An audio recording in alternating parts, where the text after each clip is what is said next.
Welcome back to Yankee Chronicle. I'm your host, Abby Peel, coming to you from the Lake Sunapee region, VNA and Hospice, and I'm now joined by absolutely no stranger to me or to this show is Cathy Raymond, the development officer here. Hello, Cathy. Hello, Abby. We haven't checked in with each other since May, so yes. I guess there's probably 3 months of things to talk about, which is always we could be here a long time, but I'll try to be good, you know. Yeah. We have 2 things to talk about today. We'll try and stay on track. First thing is you have an annual fund appeal about to go out. Talk about that. I mean, I know you have it all year long, but another reminder to people. Yeah, we do an annual fund appeal, and just quickly, what the annual fund is, it's sort of the foundation of our philanthropy, and on that we build because there's a lot of donors to the annual fund, and they get involved in other ways, and so the key to the annual fund is that it's largely unrestricted giving, which is very important for a nonprofit because you can use that money as you need at any given time. Sure. And it also creates a broad base of donors, and we all know in all nonprofit organizations, you can't rely on a handful of donors. You rely on a broad base.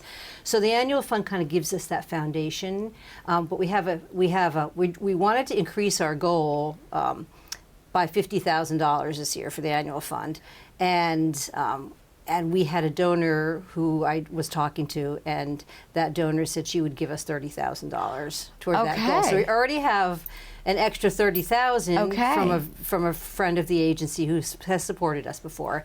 And so to tip over that $50,000 more should be easy. And so every gift matters. If you want to, if you've never given before, if you're out there listening, you've never given, go to our website or call me if you have, and you can do a little more to tip us over that top, just as our goal for this year. Amazing. Yeah. And a goal in August that you got some time left, so that's great. Oh yeah, and you can give to the annual fund anytime. Sure, you know, sure. Anytime this year will count toward that goal, this calendar year. Absolutely. Yeah, but we always do a summer letter, and so it's important for us to get new people, to sustain some of our donors, to have a nice broad base of donors. Very much so. So it's sort of the core, one of the core things we do for unrestricted giving. So. And briefly, what are some of the things that the annual fund supports here? Well, because we're a nonprofit, we have what we call community benefits. Okay. And so that basically means services and programs that may not make money, may lose money, may not be reimbursed or funded by any insurances at all,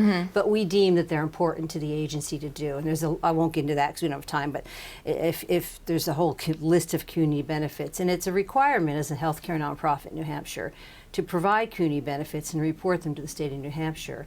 So they don't give you a number of how much you have to do, but so we always have identified community benefits, but those aren't paid for by anybody. Interesting. So that's a really big reason why we need to do philanthropy, or why any healthcare nonprofit.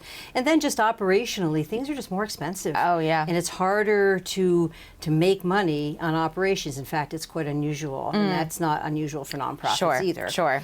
So the cost of staff, the cost of supplies, everything. Everything is, so operationally, it's tighter too. Yep. So that helps with that too. And just making sure the VNA stays here for a very long time. Right, we want money we want money over here to tide us over. Exactly. You know? And we do have some, and that's great. And, and that helps with that too, absolutely. Definitely. Yeah. Another point to talk about is an event that has taken a little hiatus. Yes. Is returning in a new fashion. Talk about that. Yeah, we have Hospice Dinner is coming back. Coming back. It's something we did for many years, and then, like so many things, COVID hit and things shifted for us and other community partners, and we haven't done the actual hospice. It's a hospice benefit, hospice celebration. So it's not a huge fundraiser, but we do hope to raise some funds toward hospice. Good. But it's also to honor hospice care and pay tribute to it, and to spread awareness about hospice care. Yes, very important. So we're doing it at a really fun place that I visited for the first time. Everyone should go there. It's called the Grateful Dane. Yes. It's on Schoolhouse Road in Newport. Love it. And it is this cool venue, and they have a few rooms. And we're doing, it's not gigantic. I think for a sit-down dinner, the maximum you can do is about 100. Okay. And they have 2 rooms. One is smaller and one is larger.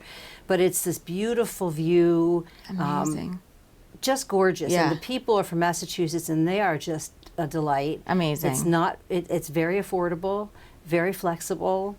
And And so we figured this would be interesting to try a new location and do something a little different. And we can only have 100 maximum. Sure. We may have that, we may not, but we figured we'd give it a try. Yeah, bring it back. It goes. So, because it was always very popular, because some of the hospice team would come. Sure. A couple hospice families would share some stories, and it's just kind of a lovely event. Amazing. So it's still in the works a little bit, but tell us what you do know. The location, you have a date. We do know the location. Again, I think it's 5 Schoolhouse Road in Newport. Okay.